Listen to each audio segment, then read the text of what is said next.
This is a recording from Reunions Weekend 2011, made possible by the University of Virginia's Office of Engagement. On June 3, 2011, Professor Stephen Macko explained how chemical analysis of hair can be used to identify a person's diet and explored the implications. I've been here 21 years. I teach oceanography to about 200 students. I teach upper-level geochemistry classes. I run an undergrad seminar. Lots of different things. I'm a Hereford, for anybody who was Hereford, I'm a Hereford Fellow. And so that means I get free lunches while I talk to the students. So there's a lot of fun things. And I want to thank you for coming back for reunions. It's always fun to talk to the alums. And I don't know what attracted you to this particular talk, but I hope you find some enjoyment. It's a very easygoing talk about geochemistry and forensics, and that's what we do. Althea came and said, well, you are kind of a detective, and so that's what I'm going to tell you a little bit about. Because I use something you're going to probably not remember, but I'm going to refresh it. I use something called stable isotopes, and we use it for forensics. So it's a little bit like CSI on television. And we use this scientific technology to better understand pretty much anything on the Earth. I'll tell you a little bit about some of the things we're using and the technology at the same time. Can you hear me okay? I can't hear you because I can hear the microphone, you know. So, to start off, I heard somebody say King Corn, and this is a film that has anybody seen King Corn? Okay, one. This has been on PBS. It won a Peabody Award, and so why am I starting off to talk about this? Because there's a little bit of a punchline with this. It's a film about what we eat, how we farm, sustainable agriculture. And the two guys in the picture actually came here. Their strong interest was that corn production is huge in the United States. The United States produces twice as much corn as anybody else in the world. And what do we do with it? And it turns out that corn isn't the corn that's corn on the cob that you and I like. It's basically corn that's really high carbohydrate corn, very poor in protein, but we produce many, that's 13 billion bushels of it. And like all the sweet corn, if you count up all of that, there's only about 250,000 acres of sweet corn produced. Just for comparison, 100 million acres. And what do you do with it? It turns out that, well, if you produce something that much, you got to do something with it. And what they do with it is they turn it into a food for cattle, pigs, chickens, everything gets it. And it's a terrible food because it's low in nitrogen. They turn it into high fructose corn syrup. So anybody here drinking a high fructose corn syrup? There you go. And so and now that makes sugars really cheap, but potentially very unhealthy because we never developed our style of eating for high fructose corn syrup. And if you haven't read Michael Pollan's book, The Omnivores Dilemma, I encourage you to, because he actually has, a friend of mine was ghostwriting this section on isotopes, and it's excellent. It's but you'll know more about it than Michael Pollan. High fructose corn syrup is the #1 sweetener. It didn't used to be, regular sugar cane was. And we consume about 80 pounds of it per person right now, and we're not adapted for it. There are implications that's the reason that 2/3 of Americans are overweight. There's a rise in type 2 diabetes across the United States, and this is all coming from this farm subsidy for corn when we produce 100 million acres of corn, averaging more than 10 billion of subsidies. So you got to think about that. So think about things that was from King Corn, and I probably have not made it nearly as funny, but it is. There's some really very interesting things in the movie. But we use 70% of the antibiotics in the United States are used in agriculture. And so when you eat corn-fed pork, beef, chickens, eggs, or even cheese, you are eating antibiotics that were fed to those animals. It requires kilograms of insecticides and herbicides per acre. That all flows down like the Mississippi River, goes into the Gulf of Mexico, and it causes dead zones. Really, no life can exist in those zones. It's the size of the state of New Jersey. I said type 2 diabetes. There's a higher fat content in the meats that are produced with corn because they're made out of carbohydrates. And we have lost the American farm as a result of this because it doesn't pay to have small farms anymore. So why did they come here? And so these guys they were from Princeton, or from Yale, and they came here because they were interested. They had heard this rumor that we had done analysis of diet, and I'll tell you a little bit about that, using stable isotopes. And by using that, they had hoped that I could give them insights into this agriculture of corn and how it influences American diet. And it turns out that the guys that were doing this, they are, and all of you, I would wager, are about 60% to 70% of your carbon has come from this agriculture of corn. And if you haven't, I want to run you, okay? I'm serious. Or if anybody's a vegan, I'd like to run you too. Are you a vegan? I'll test it. Are you ready to be certified? Diane, we were on Good Morning America. I ran Diane Sawyer, and she was very surprised to see how much corn was inside of her hair. Anyway, so these guys, it was her hair, you know, that's what we analyze. And so that's what I'm going to tell you about, a little bit about us using this, not related to king corn, but I'm hoping I'm whetting your appetite for the kinds of things, sustainable agriculture, that we've actually been involved with. Where we had started out and where they had heard about us, if you go watch the Discovery Channel, there was a program called The Ultimate Guide to Mummies, because I was running mummy hair, and I'm going to tell you those stories today. Or if you had read Southern Living, you might have seen myself and my student. She's actually a vegan. We certified her time and time again. And she has a certificate, actually, on her wall. I will give it to you. And so, and it wasn't my brownie recipe they were interested in. They wanted to know us and how we analyze for diet. So, this is about isotopes. Real quick refresher.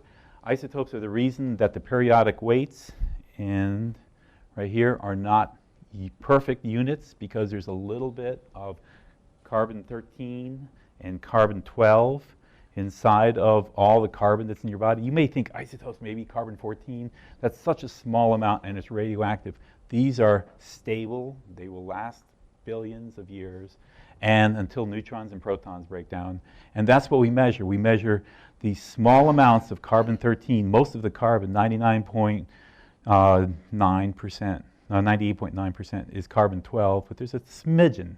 And that smidgen we measure very well on machines like this. There are $150,000 machines, which back in the days that I bought it was more than the price of a house in Charlottesville. And then it was like, well, 3 of these machines for the price, but now it's back to being 1 per roughly, if you live in Charlottesville.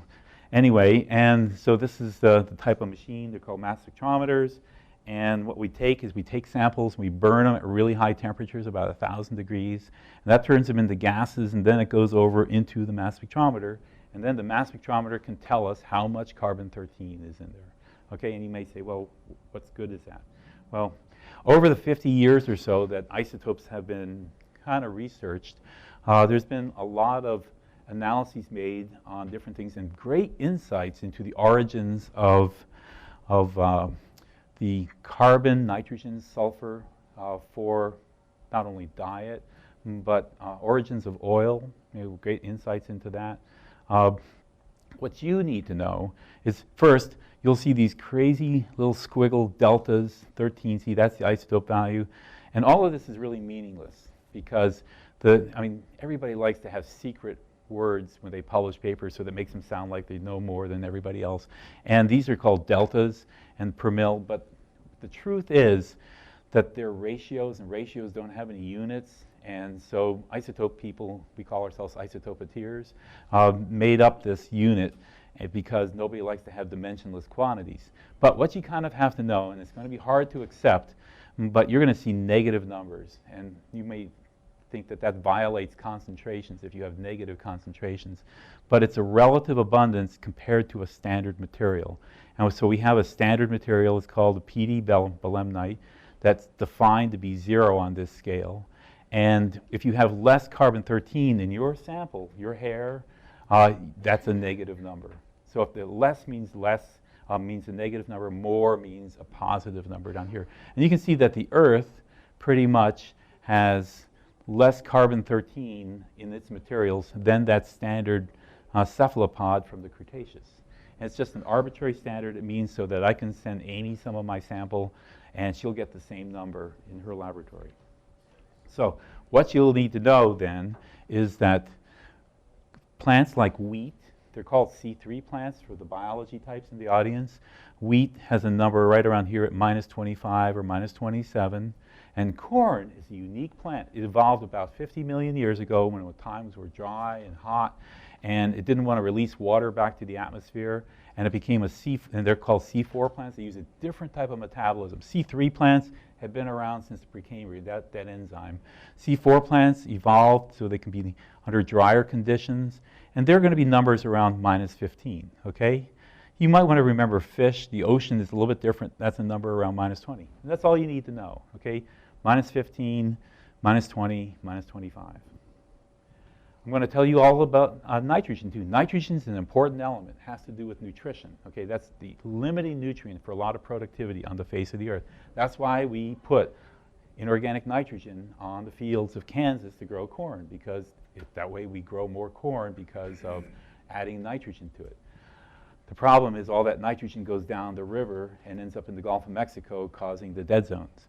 Well, for nitrogen, the standard is air. So around you, take some home with you. The air nitrogen is defined to be 0, and most of the earth has more nitrogen 15 in it than the air around you. So what you need to know is that on the land, the numbers for nitrogen end up around 5. In the ocean, they end up around +12, +15. And that has to do with the processes of life on the land versus the ocean. And so it's a different course. But that's what you kind of need to know. So the carbon numbers, +5, nitrogen at +15, +13.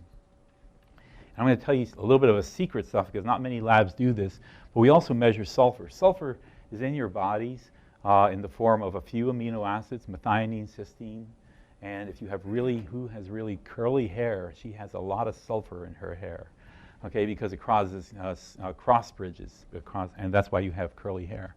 And sulfur has a bunch of stable isotopes.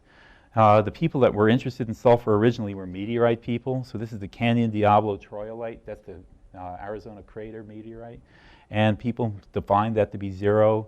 And it turns out that the ocean has numbers around +20.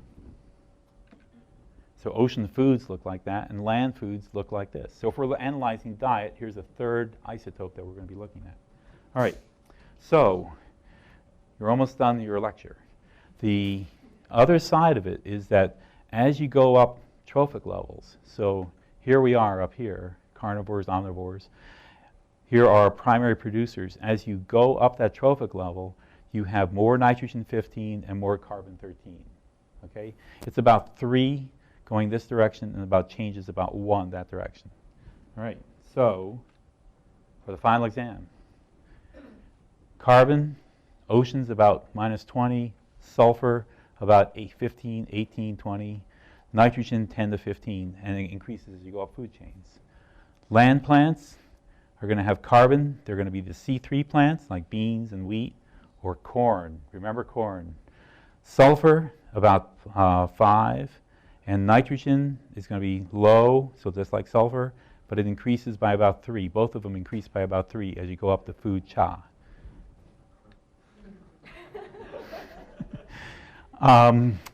Consumers reflect the foods that they're eating.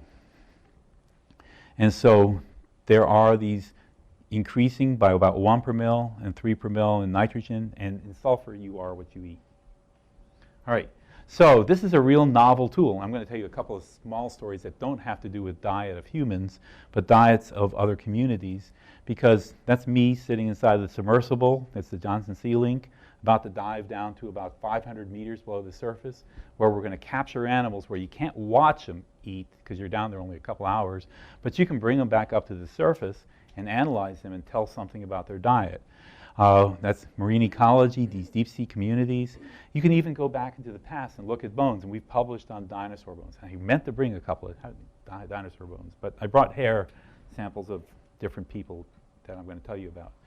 The Gulf of Mexico is a place where we've dove down into the submarine, and we came across a lake at the bottom of the Gulf of Mexico. This isn't very far from the BP oil spill, by the way. And there's a lot of oil in the Gulf of Mexico. And the fact that this oil well spewed out the biggest amount of oil and gas in history is not surprising because there's a lot of oil there. And it's all leaking around this place called the Brine Pool, where there's so much salt here that it forms a salt lake, like the Great Salt Lake, at the bottom of the Gulf of Mexico. And there we are landing on it because you can't dive into it. It's so dense. And here around it, living off the hydrocarbons, are mussels. They're out of the photic zone. What are they eating? They're eating bacteria that live in the lake, and they spit out methane. So that's what we discovered. Then a few years ago, we were diving there, and we came across this structure. Nobody had ever seen a structure like that at the bottom of the ocean. Turns out this is gas. Natural gas under such a high pressure, low temperature, that it forms a solid material. People have talked about harvesting this, bringing it back to land, and using it as a fuel for heating our homes and generating power. They're called gas hydrates. So they're very exciting. They will also add the carbon dioxide in the atmosphere, just like coal and oil.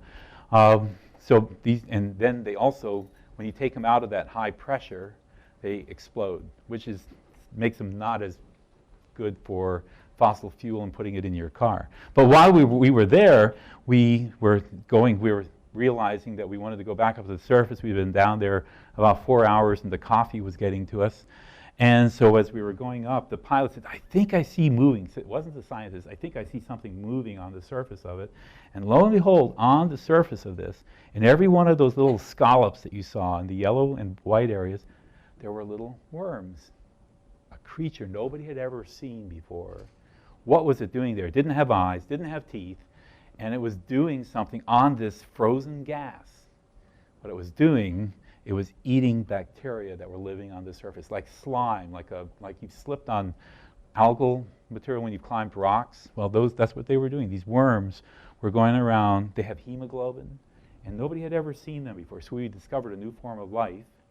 And we got a cover of this journal called Naturwissenschaften. That's been followed up this past February with another one of the same type of communities at the bottom of the Gulf of Mexico, where these worms are living in association with bacteria, and they're eating the bacteria living on methane. And so it's really kind of a cool system. You think about, well, if I were on another planet, what would I have to eat? Methane. And what would be eating the methane? Well, bacteria. And then these guys would chow down on them. They require oxygen too. That's a little bit of a difference. So we've been using them to explore food chains in exotic locations. We also explored food chains of dolphins. We're working with the Beaufort Laboratory. We can look at the composition of dolphins and when they strand. Okay, when dolphins strand, they don't do it willingly a lot of the time. They often get tangled up in a net offshore. And the way they get taken out of the net is a fisherman will come along and slice off its fins, and it slides right out like a hot dog. That's illegal. The Marine Mammal Protection Act says you can't do that. Well, nobody knows where those dolphins come from when they come ashore. And so these were strandings, and there was big strandings this past year in North Carolina, Gulf of Mexico. And nobody knows where they come from, but using our data, we've been able to say that these guys come from Pamlico Sound. These guys are from more coastal areas. Some of them are from New Jersey. And these guys live in really in the far offshore, and they're resident in the offshore. So we can now certify that the guys coming ashore this time of year with this, we're actually interacting with the tuna fishery. And now there are NOAA and NIMS officers on board those tuna vessels saying, you can't slice off their fins. You got to do these dolphin-safe practices, or else you can't sell that to StarKids. You know, you've all seen dolphin-safe on the side of the tuna. That's what it means, that they're using practices where they don't kill dolphins. Anyway, so we can go, we've influenced policy using the stable isotopes. We've also gone to the deepest place in the Atlantic Ocean, 8,000 meters below the surface. It's called the Puerto Rican Trench. If you ever go to Puerto Rico, look north, and there is this drop-off of 8,000 meters right in front of you. It's the deepest place in the Atlantic Ocean. It might be the place where there will be an earthquake, that a tsunami could be created that will take out Miami. We've never studied tsunami possibilities. There's been a little talk about it, but there is a potential for tsunamis because we have earthquakes. You know, Haiti was a good example, and those earthquakes could influence sea level in some of our coastal cities. So we go and find organisms like this. People think that the deep ocean is dead. Well, it's like a desert. It's not really dead. But by analyzing these guys, we can show that it's not dead, and they will come from literally miles around if you give them some pieces of food. Okay, so we can analyze that. So these are the kinds of things we've been analyzing. We've also explored, if you're interested in origins of life, we've taken meteorites and looked at the organic compounds in it and shown that they come from outer space. There are amino acids in rocks from space that look like the amino acids in your bodies. And they predate, these are 4.5 billion years old, they predate life on Earth by hundreds of millions of years. So the organic compounds that make up your bodies are in outer space. Anyway, that's the kind of thing. This is talk about hair, okay? And so there's lots of people with different kinds of hair, different amounts of hair. And so why hair? Well, you know, you are what you eat. Nitrogen's +3, +1 in carbon. Sulfur's the same as your diet. And so it's commonly seen. Lots of anthropologists, archaeologists. I got an email from a student in the art department literally yesterday saying she's excavating a cemetery in Sicily and it's so exciting. These are the Greek occupants, and she wanted to know something about their diet as opposed to the Sicilians. And so we're looking at it. We're going to do it. I'm not going to look at hair because they're skeletons. We might use teeth. But I use hair because nobody cares about hair. You'd give me some of your hair, wouldn't you? Yeah.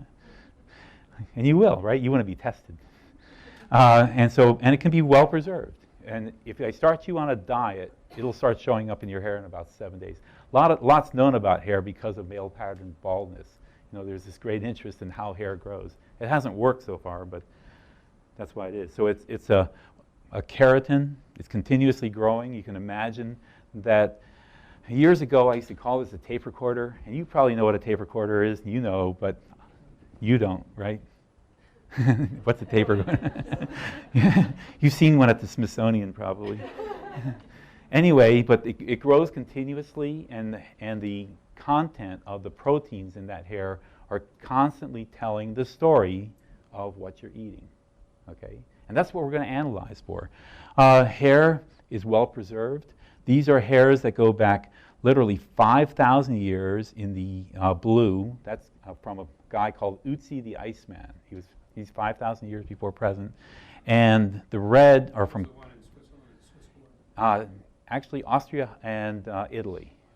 And so there was a great fight. He was hanging out in Austria. I'll tell you, I've got pictures of him. And so here's Utsi the Iceman. And you won't come across very many scientists that actually have published their own samples of their own bodies. But the yellow is actually me. And so you can't get much more modern than me, even though I still use tape recorders. And so there are these roughly the same amount of amino acids in hair that goes back 5,000 years. So the rule for me is if you see a hair, it's a hair. You know, okay? And if it's not, it's been degraded, and who cares? I started getting into analysis of diet of humans by challenging students in my class, this isotope geochemistry class, that I could tell them something about their diet. And this has actually been published in a journal on variability in isotope compositions. And remember, consumers are here, diets are down there, and these are UVA students, and they showed a lot of different varieties of diet. I called it the Kroger diet because there's just so many different kinds of foods. And so what did it mean? And there was a journal called New Scientist that showed up one time at my doorstep. I had done a report at a meeting, and there's been a press release. And they said, well, tell us about these people. And I said, well, here is this student. He's a pitcher for the University of Virginia baseball team. Very good pitcher. He was 100-mile-an-hour fastball. He got drafted by the St. Louis Cardinals. He gave me his autographed, draft pictures. I figured my fortune was made when he'd make it, but he never got his fastball under control, and he became a teacher. So he's up here at a top carnivore. He ate hamburgers 3 meals a day. His parents verified that. These are people that were vegetarians. Vegetarians are, in some cases, pseudo-carnivores, because if you eat things that are really meat products like cheese, or you're really a higher trophic level. This person was a fish lover. There's a lot more nitrogen-15 in the ocean. Remember, that's a number that's like 15. So we saw those distributions. These were the kind of the boring, homogeneous diets of everybody else, except for this student down here. She said she was a vegan. And so we took her aside and said, that's not a number for a vegan. And so we took her aside, put the spotlights on her, and took out spaghetti and beat her with some spaghetti. And she finally, I give up. I do like Virginia ham. And so she never got the certificate. But so they had this story. So this was from New Scientist about UVA students. Shortly after that, I got a call from the Wilton House. Some of you have to be from Virginia. You're not all from any Richmond people? Ever been to the Wilton House? You gotta go. I mean, in Charlottesville, we love Monticello, okay? And Monticello's okay. But Wilton House, you could walk up the stairs. It was transported up the James River. And the Wilton House was the house, not of the Wilton family, it's on Wilton Street in Richmond. And it was all the Harrison family. This was the aristocracy of the United States. They had this house. And when you go into it, it's like it's alive. You can go behind a door, you see a cradle, you expect a baby to be in the cradle. It's really a fabulous house.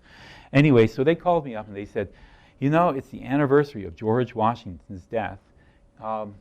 We've heard that you do isotope analysis and tell us diet. Can you tell us about George Washington? Well, they gave me a sample. I have a little bit left if you want to actually see what I can pass these around, right? That's okay? So George Washington, you got to look hard. There's a little arrow down at the bottom, okay? And you can see it.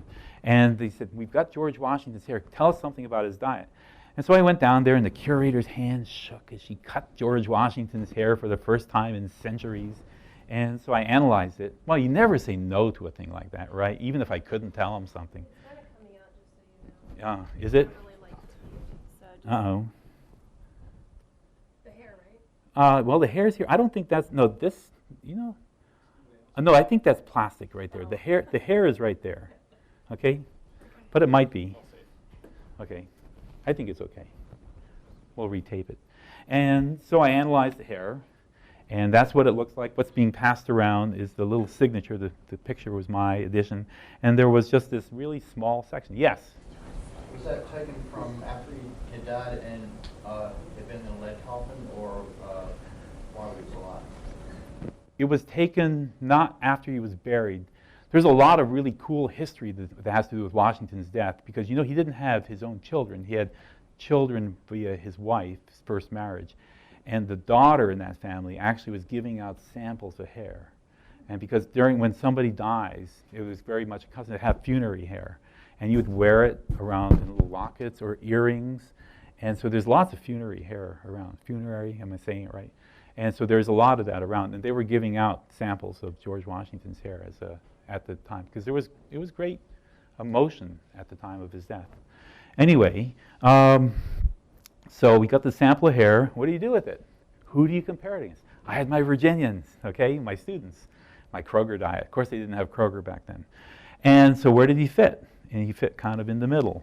So here's the hamburger, carnivore, fish eater, vegetarians, possible vegan. She should have been there.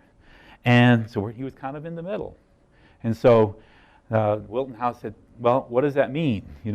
I said, well, he wasn't this carnivore, and he wasn't a vegan, and he wasn't, a fish lover, but he's kind of in the middle. And he went, yes. And they said, well, think of it this way. He was a centrist in his feeding, a perfect father for the country. And that's what they put up on their sign. So, but actually, it's been very interesting, because back then they didn't have this artificial processing of nitrogen to make nitrogen fertilizers. And so there was more animal waste nitrogen getting into his foods. And so it's a really great comparison for me with that, because today, if he had eaten the same diet, he'd be right down here. The animal waste has its own signature. So there's a dilemma whenever we do this kind of thing about calibrating it. How do you get volunteers to say, I'm going to eat one thing and get calibrated? Like, would you eat tuna fish 3 meals a day, 14 days in a row, so it starts to show up in your hair? For you? Yes. I've had students volunteer there. Look at the mercury levels first? Mercury levels are another story, but it's very much like it. Utsi had metals in his hair. If I eat this tuna for you, will I be eating clean tuna, or will I be eating mercury tuna? Probably mercury contaminated tuna. You'll pass on. Okay. Well, we would like to know, like sulfur isotopes. When somebody eats tuna fish, you start to see the sulfur isotopes of the ocean show up in the hair. It'd be kind of neat to calibrate. But it's very difficult to get, you were very accommodating, except for the mercury. And so you need to have volunteers. And volunteers, sometimes people, I said for the thing that I'm doing with Sicily, we've got bones. People don't usually like to give you bones, and so, or teeth, I actually heard, somebody told me, there's a program called Bones on television that they use stable isotopes. This is a recent episode. I didn't see it. I saw the rerun on streaming video. And they actually say, if we pull out one of your wisdom teeth, we can tell where you came from. Did you see that program? No? You saw it? So that's stable. This is it. This is all about the stable isotopes. It's nice to know that it's now in the public using stable isotopes. So you need to have volunteers to do this, and it's very difficult to get volunteers that would eat that. You'd probably get bored after a week of tuna fish. That's all you could eat. You couldn't eat anything else. So you need volunteers. And so where do you get the volunteers?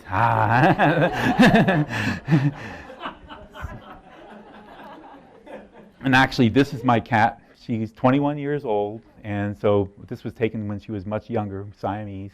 Her name's not Meg, and she's supposed to be eating fish pretty much 3 meals a day. It wasn't tuna fish. These are a couple of cats from Oklahoma, my best collaborator, and they're supposed to be eating just tuna fish. Tuna fish is plus 20. Fish from the ocean is 20. Are they not doing it? Something's wrong. So I looked at my cat, and I said, 9 lives, okay, 12. That's supposed to be 20 if it's from the ocean. And I hope I put this back in. Nope, I didn't. If you read the label of 9 lives, ocean whitefish, you'll see that the first component does say ocean whitefish, but then it's followed by poultry byproducts, beef byproducts. It goes through this whole list. And it really comes out that only a small part of the ocean whitefish, maybe 50%, is probably from the ocean. Most of it's not from the ocean. They don't list melamine on the side, though. That's a good thing. And so I called up my friend in Oklahoma, and I said, something's going on with your cats, because here are your cats. They're a little bit more sulfur. They're closer, but they're still not ocean. So I said, what's going on with them? He said, they eat tuna fish. Send me the tuna fish. Look at that. Tuna fish is very close to 20. Tuna does come from the ocean. Actually, I tell that as a side, tongue-in-cheek, because there's a big movement now about buy local, eat local. And one time I was going home, there's a little store up by the corner, up on Barracks Road, that out front they always have fresh shrimp, best steaks, for sale. And they sell. One day they had fresh local tuna fish. And I thought that was great, Charlottesville, And I went up and asked them if they would put it back up when I had my camera, and they wouldn't put it back up. But tuna fish does come from the ocean. Why don't these guys look like that? I went back to my friend and I said, okay, your tuna fish does come from the ocean, even in Oklahoma. And so what's going on? He said, maybe it doesn't work. I said, your cats, something's going on with your cats. They're getting food from somewhere else. And he said, they're declawed. They don't go out ever. I said, they're sneaking out at night. They're getting food from somewhere. I said, is there any other food? He said, well, we get IAMS dry food, but they don't like it at all. So he said, send me IAMS. And IAMS is 1.7. And so here it is, that if you average those two numbers, okay, about 50% of their diet was actually coming from IAMS, and he didn't realize it. So he probably thought it was just disappearing, vaporizing. He's a geologist. So anyway, so it kind of didn't work, but it did work. And so you can get calibrations. I have another story, but I didn't put it in because I wanted to leave more time for questions. But another story was that one of the students in our department was going out to Pacific Islands. And when he was going out there, I said, I have hair from the Pacific Islands from the 1880s. And there was an anthropologist that went there and collected samples of hair. And indeed, those hairs are like plus 20. They're very close to being plus 20. And so I said, if you go out there, go up to somebody and ask them for some hair, because you can bring it back and I will analyze it and see if it stayed the same from the 1800s. I mean, you were pretty accommodating. Would you think much if I came up and said, can I have some of your hair? Probably you'd look at me kind of, people get arrested for that, And so he came, he found 3 willing individuals, and they got brought back the hair, and they didn't look anything like. Their sulfur numbers didn't look like the ocean anymore. Now the Pacific Islands he was visiting were all islands that were midway, islands that are now heavily influenced by American air bases. And what do they have at American air bases? Spam. Corn-fed pork, okay? And it's become a favorite, the favorite foods are out of the commissaries. And so these people that were fishermen 100 years ago or 130 years ago are now all being mostly terrestrial foods that's being packed in. It's kind of interesting. So we can look at modern and ancient diets, because I want to talk about a little bit more about ancient stuff too. My first ancient story. There's a coast of Chile, okay, and there's a place up here called Arica. And the coast of Chile has the Atacama Desert. There are stories that suggest that the Atacama Desert hasn't seen rain in 1,000 years, okay? And so these people came there, and there were farmers back in the far distant part of the mountains where they would depend on fog and a little bit of water. And then there were coastal people, but the coastal people were able to harvest the ocean incredible amounts. Well, people didn't know much about these until they started to build up the cities along the coast. And when they built up the cities, they came across burials. Well, if you put a body in a desert that doesn't have any rain in it for 1,000 years, it gets dried out and it kind of hangs around. And they noticed that when the people lived there, that the people that they were leaving in the desert, and this is the oldest mummies on the face of the earth, are from these regions of the world, okay? And I had a collaborator who wrote to me about this, and he said, did you see these mummies? And I said, well, that's kind of interesting. That they started out mummifying babies, and their unusual mummification that they took the corpse and they peeled off the skin and they removed the flesh.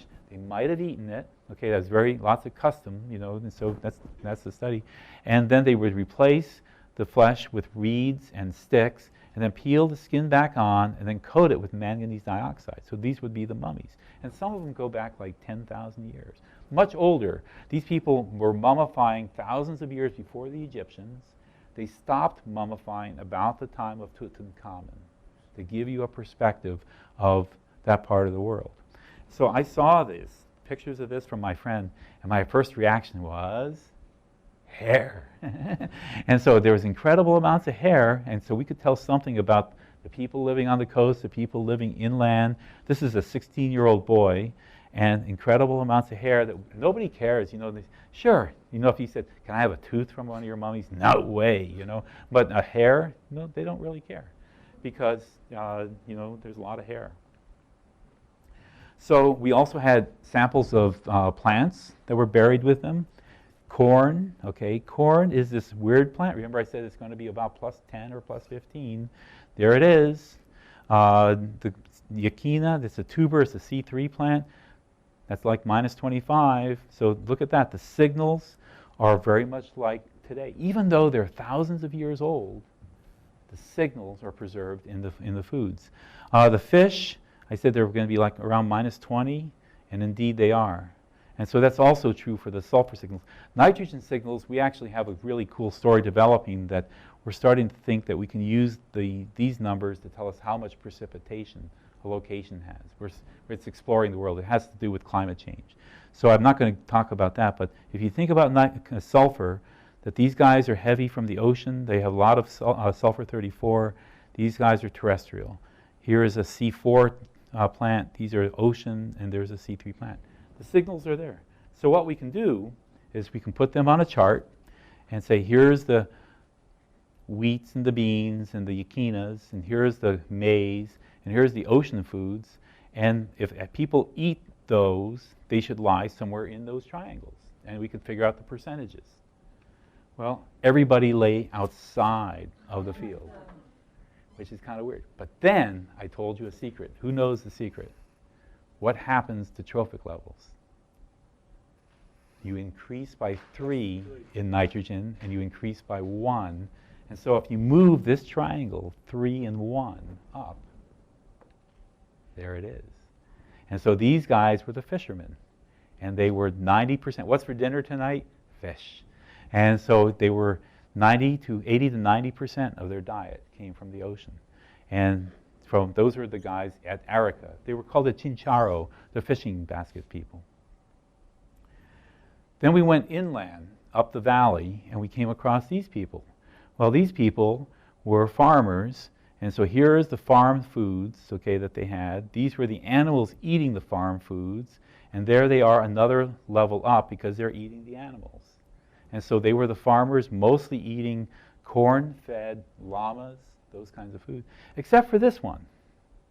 That one point was kind of up toward the fishermen, and it was kind of this mystery. So we turned to this new isotope I'd been playing around with, sulfur isotopes, and I said, let's look at that one individual.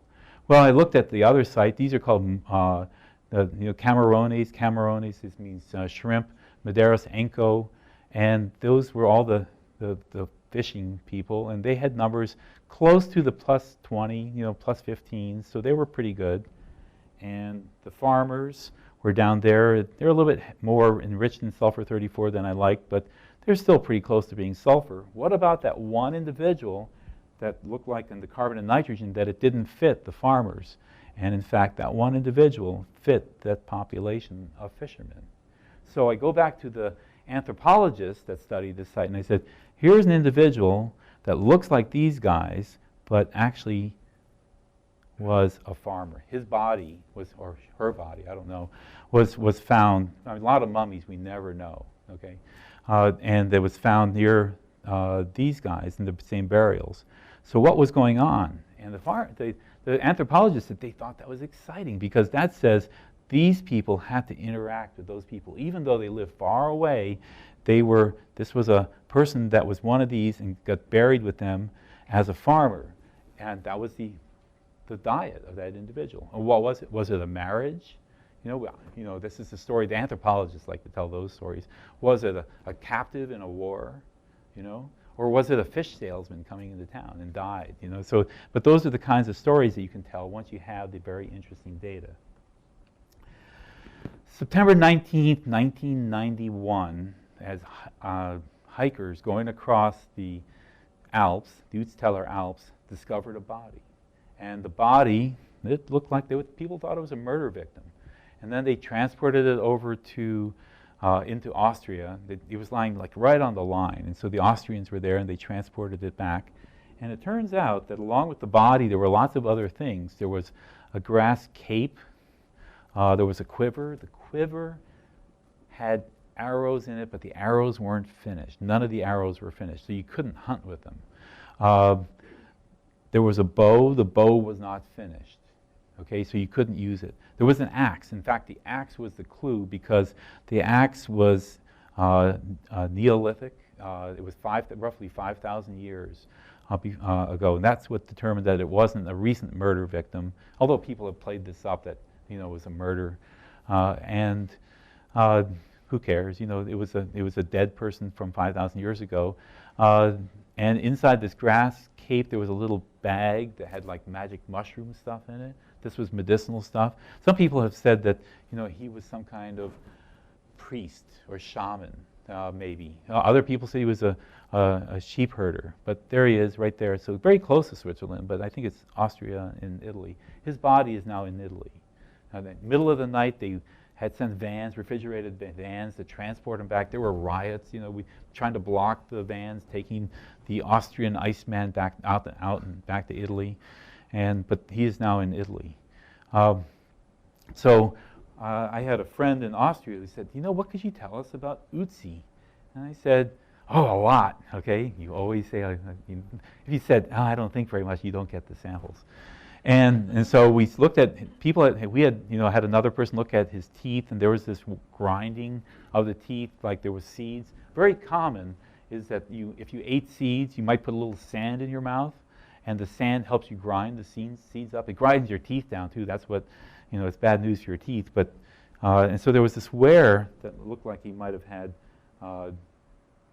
teeth that were grinding up seeds of some sort. The sample of hair, the original one I had, didn't look like this at all. It was only like this 1 centimeter. I actually flew overnight to Austria at this guy's expense. He gave me the sample, and he said, here, carry it home. I was like, it was kind of crazy to do it, but he wouldn't do it. He wouldn't send it FedEx. He said, this is too precious. We ran that sample, and then later on I ended up getting like an 8 centimeter sample of hair. And Along with that, we got some of the grass that was part of this magic mushroom. So that was the plant of the day. There was a goat skin. That would be a herbivore of the day. And there's the Iceman. Well, isotopically, that was the isotope compositions. And this looks like grasses of today. The Iceman looks like vegans of today. You better come up to be a 7 right there. There would be 7. The goat doesn't look like an herbivore exactly, but the goat eats plants that have a weird nitrogen isotope composition called clover, okay? And clover is a nitrogen-fixing plant. So the goat has a mixed diet, so that's not surprising that it's not 3 between the grass and the goat. Notice that? It's only 2. So there's a good scientific explanation, but the Iceman is 1, 2, 3 from the grass. The indication was, on that sample of hair that I had, that the Iceman was a vegan. We didn't want to say that in the paper because we had only a centimeter of hair. Your hair grows about a centimeter a month, so we had a month's worth of diet. And so it's hard to say, but at the time that sample grew, he was essentially an herbivore. We compared him with herbivores from Europe because vegans from Europe look different than vegans from North America, because you may not like to hear this, but even a vegan in North America is heavily influenced by corn. If you use ketchup, you're eating corn syrup in your ketchup. There's corn's in everything, okay? You just read a few labels and you'll be shocked. My cat food has corn in it. And so the Iceman was identical with this vegan from Europe. These are vegetarians from Europe, so they have more animal products even though they're vegetarians. And so it kind of fit. It was just kind of surprising that vegans looked just like the Iceman in that sample. We ran, so there was a little bit of a controversy. You know, people, anthropologists in Europe said, no, the Iceman can't be, he was a hunter, you know. And so we didn't look at, so we ran other samples later on. And in fact, there were some samples. So here is where this piece of sample would fit really well with him being a vegan. And this part of the sample says he's more omnivorous. So in fact, on a 5,000-year-old human, we were telling that there was seasonality in his diet over the course of 8 months or so. So, you know, whether this was, you know, in the summertime, he was eating the vegetables that were available, and here's all the dried meats that were available in the wintertime. Maybe. So it's an interesting perspective on somebody who lived 5,000 years ago, and how else could you tell that? You know? So, roughly one last story, okay? One long last story. We've been also looking at people called the Moche, okay? The Moche lived, they never called themselves the Moche. They lived in a place where there's a river called the Moche River. There's another river called the Lambayeki, and here's where they lived. And nobody really knew much about them until the late 80s. And there were things starting to show up in the markets of Peru that were artifacts from these areas.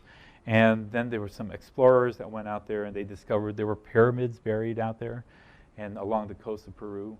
The conquistadors tried to erode the pyramids by rediverting rivers, and because what were in the pyramids, just like Egypt, they were going to be loaded with gold, you know, but they never found anything of consequence. But they did find burials inside the pyramids. And who were in the pyramids? Well, it was like the Wilton House. These were the aristocracy of the time. They would get buried. And I have a friend, he's John Verarno at the Tulane University, who contacted me about this, because he said, you know, these Moche people, and that's everybody calls them that, they were kind of strange. Like, these are the kinds of artifacts that are showing up in the market, and it's not your typical child's play thing. You know, here's a knife and here's a head, and, you know, something has, you know, they were kind of terrible people. And this one's called the decapitator, in fact. And he said, and there's another, you know, we've got all these bones out inside inside the areas around, the squares around the pyramids. And these bones are kind of unusual, this is John, and because not only, you know, like they're skeletons that are not being very careful burials, they're kind of dumped out into the plazas. But if you look along the bones, they have all these marks, like somebody's like counting stuff on it. Well, these are the kinds of marks that when you take a bone and you strip the flesh off of it, you're making marks. So the guys out in the middle here had these marks on them. Often their wrists still had ropes around them, so they were prisoners. they're not like the very nice burials inside the pyramids. And some of them actually had weird impressions on their bones. So here's the marks on the vertebrae, but they had these kind of star-shaped things where they'd been hit with like a bat to kill them. So they were obviously some kind of prisoner, and they were being sacrificed perhaps by the Moche. And so, but who were the sacrifices? Were they captives from wars? Were they Moche? You know, your reward for being a good servant, you know, to the nation is that we're going to sacrifice you to get a good harvest, you know. Who were these people? Well, some of the burials inside the pyramids, we had hair preserved. It's pretty dry. The burials underneath some of these bones had a little bit of hair, and so he sent me the hair. And the Moche from inside the pyramids had numbers that like this. And it was kind of cool because these are the kinds of numbers that you would say are from corn-fed animals, just like the farmers down in Chile. And so those were the Moche. What about the captives? Well, the captives were up here. Quite different. They showed numbers that weren't like corn-fed animal meat at all. And I said, John, next time you go down to the sites, go out to the coastal fishing villages, because these guys kind of look like maybe more marine signals. Go out to those coastal villages and see if you can get somebody to give you some hair, you know. And so he visited the coastal villages, and the coastal people said, sure. And so there were, you know, this fishing family. There was the abuela and the nina, and so they got all the people, you know, the father, and they brought back the hair samples from them. And I said, well, let's compare that fishing family with the captives. And they were identical with the captives. And so what the Moche did, the aristocracy that were buried in the pyramids, they would occasionally go down to the fishing village and invite the people back for dinner. Awful, I know.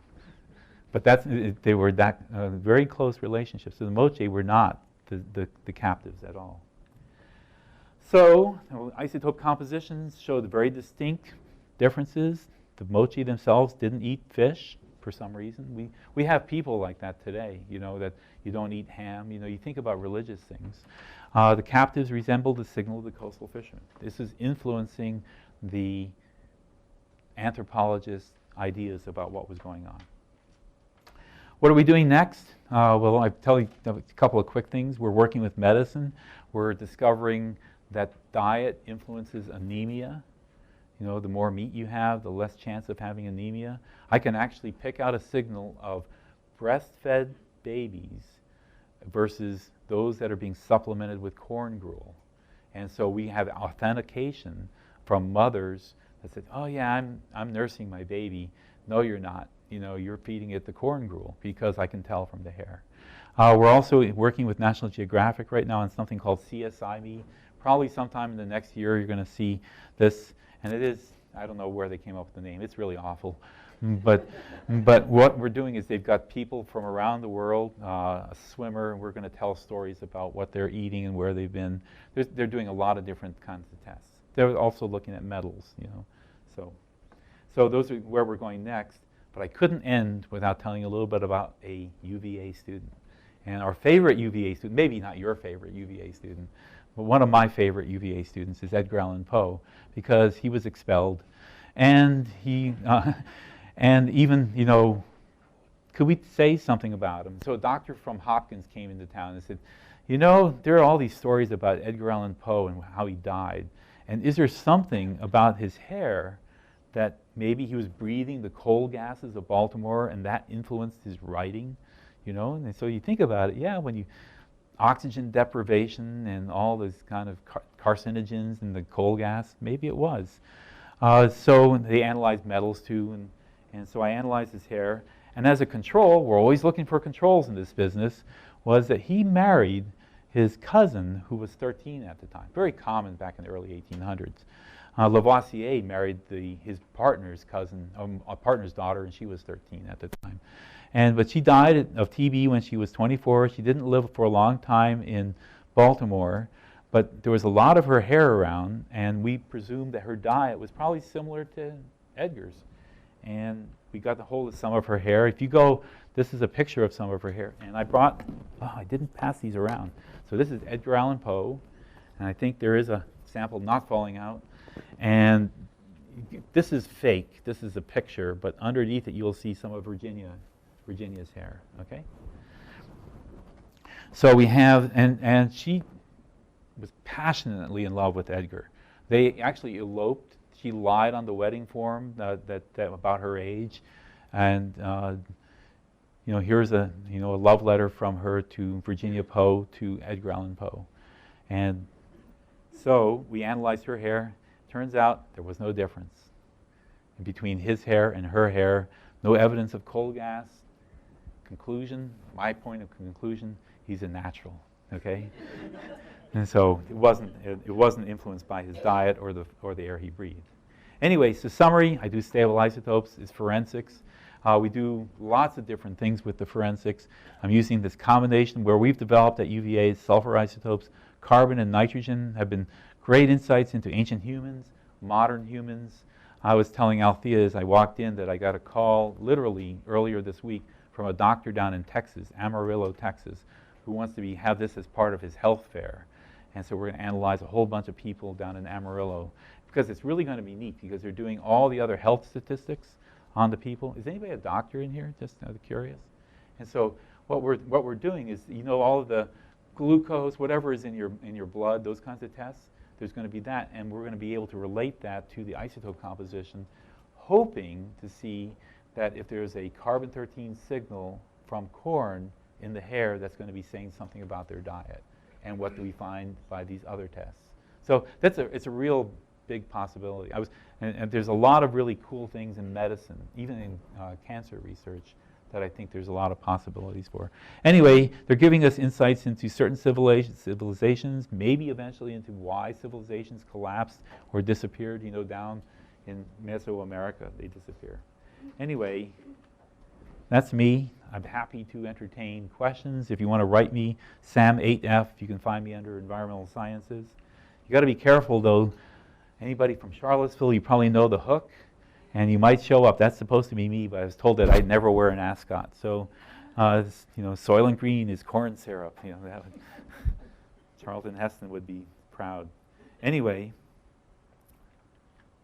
that would be a good place to stop, and I'll be entertaining questions. Okay, yes? You talked about it being able to determine environmental factors from here. In more modern societies, can you detect pollution as well? There is a good possibility of that, okay? Pollutants in the form of mercury, okay?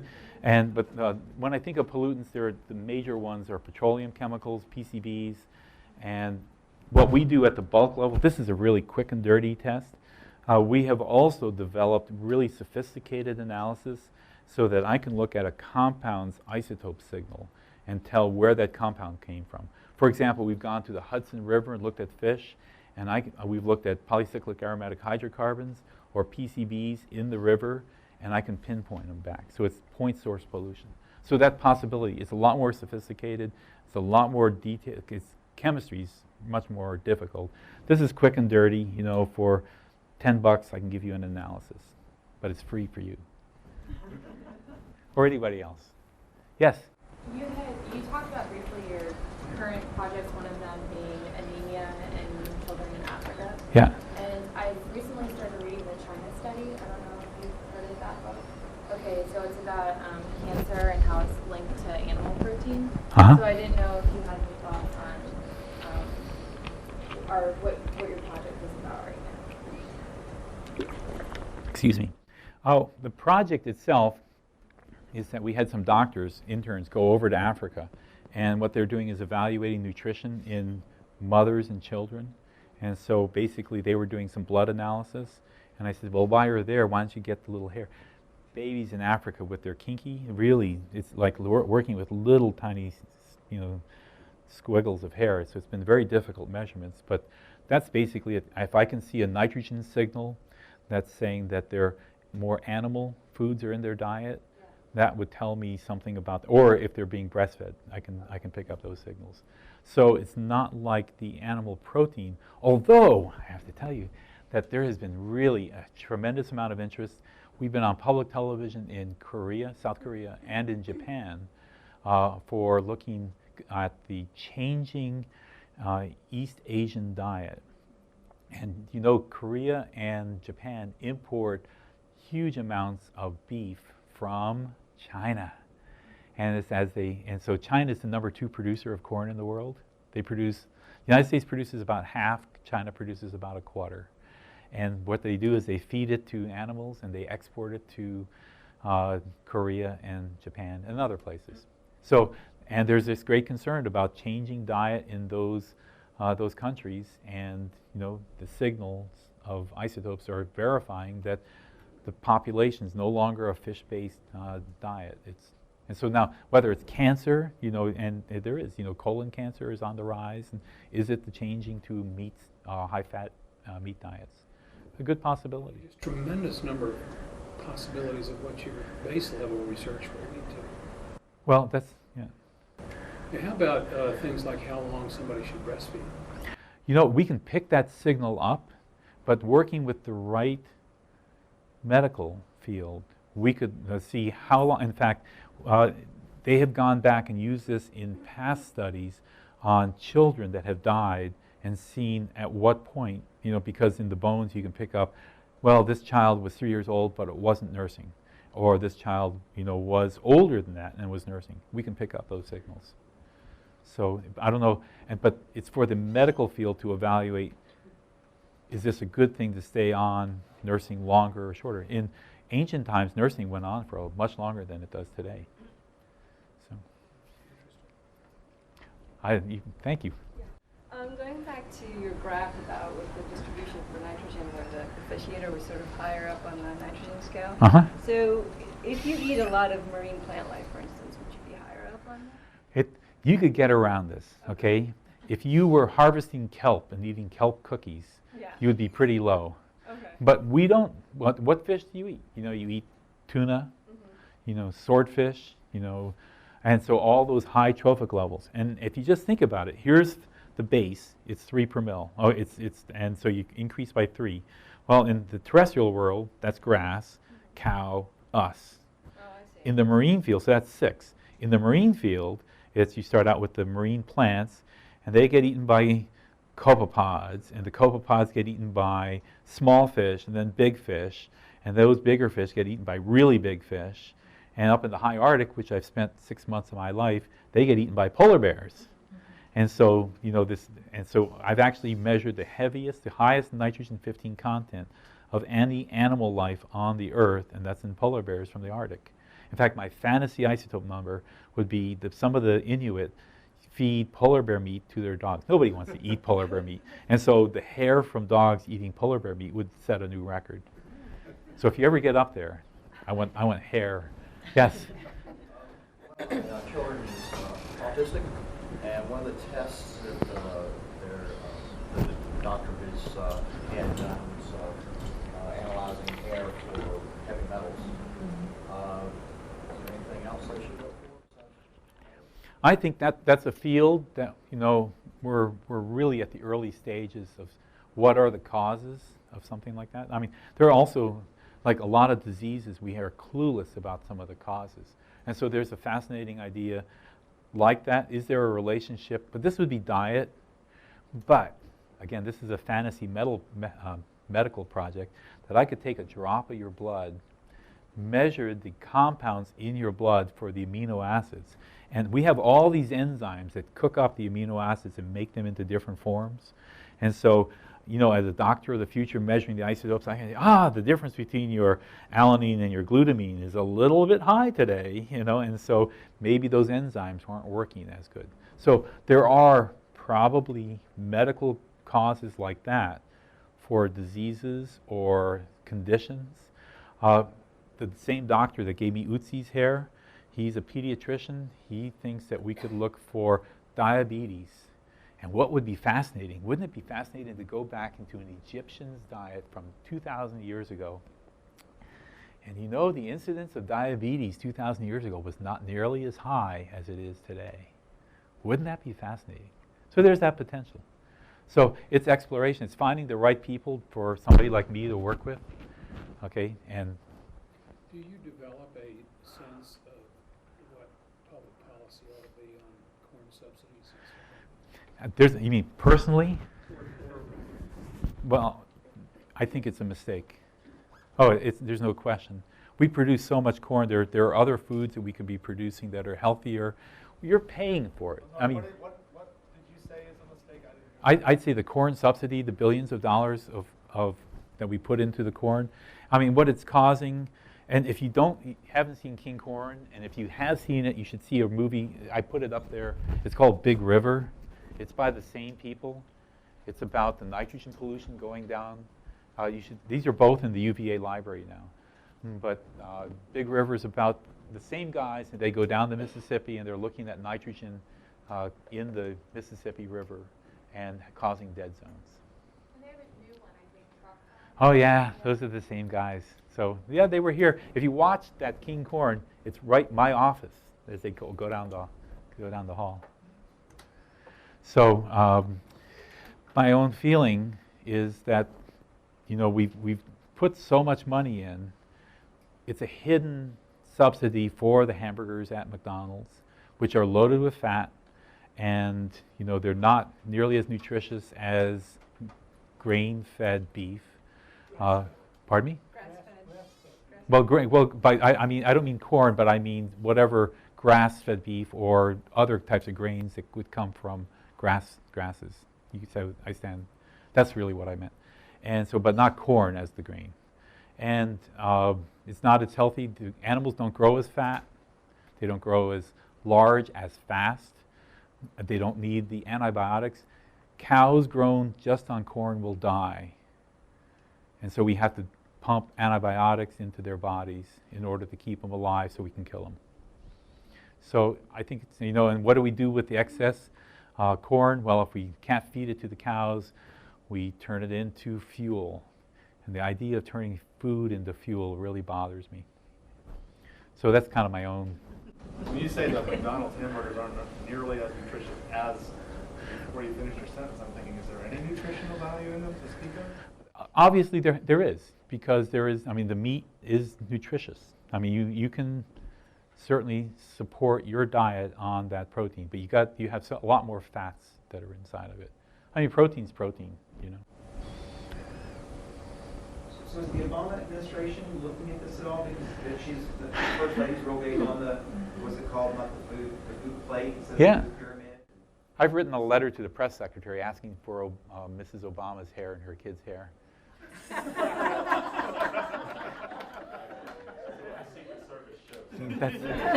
I'm expecting that. University is now unlocked. Yes. Can you differentiate anything between transgenic grains and non-transgenic? It's a great question, and we started writing letters to people in Kansas that are trying some of these, and I haven't gotten a positive response about somebody who wants to give me those. But if you have contacts, I would like to. That would be a nice project to do as an aside. So I can't answer that question, but there could be differences. I mean, genes influence the bulk carbon, and when we change the genes, are we changing the same thing that the C4 plants did 50 million years ago? They changed their enzymes. Why not? It could be, but I can't answer that question. But what would you hope to find out from doing the analysis? I assume what you want is samples from people who have eaten transgenic corn and some who haven't eaten it at all.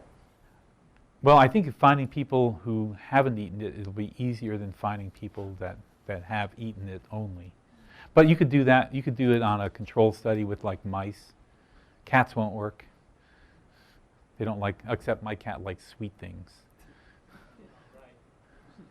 Fructose corn syrup. Well, I read an article, and this was some guys in Canada said cats really don't have a sweet tooth. And I have this picture I sent to them of my cat licking the top of my cinnamon roll. It's true that he likes it. Oh, a question. Yes. Because you were talking about the ketchup and how it has the high fructose corn syrup, and that ties back to the corn and Yeah. the carbon. So if you don't eat a processed diet at all, so then where would you fall? You would be like Ötzi the Iceman. Oh, okay. So I would guess, I mean, but you could get the corn signal still from eating sweet corn. Okay, yeah. Or, I mean, but if you eat processed foods, just about all processed foods have corn in it. It's just, I mean, even salt is dusted with cornstarch to keep it dry. I mean, you don't realize it, but if you read the labels, and it's just kind of fun to read the labels, because corn is in everything. It's not only corn syrup, but also the corn proteins are in there, and so it's just hidden. I mean, it's cheap, but it's cheap at the cost. And you're talking billions of dollars of corn subsidies, and to what end? And virtually all of that now is transgenic. Yeah, that's true. Steve, one more question. Yes. One more question. One more question. What is transgenic? Well, it means that it's been genetically engineered to, for example, resist death from Roundup herbicide. There are various things. I mean, they genetically engineer things to resist viruses, and also to integrate pesticide into the plant as well. BT, for example, in corn. Yeah. The one is the one related to Roundup. Resistant to herbicides, and so there are actually some fights going on about somebody growing genetically manipulated corn here, and some of it escapes over to the other farmer's field, and they're doing the genetic tests, and they're actually, you can't grow the corn that is resistant to Roundup, you know. You're talking about the suit organic farmers have brought. That accidentally have introduced the, yeah, Right.